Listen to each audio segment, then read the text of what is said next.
வரும் காத்துல சுட்ட இரல் முடக்குதா முட்டைக்கோடு பொடிக்கவா முறைப்படி சமைக்கவா எலும்புக கடிக்கையில் கொஞ்சம் மேய்க்கவா கம்மஞ்சோறு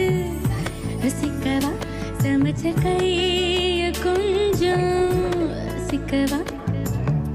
முடக்க தரசு வச்சு முடக்கத்தான் பார்க்கிறேன்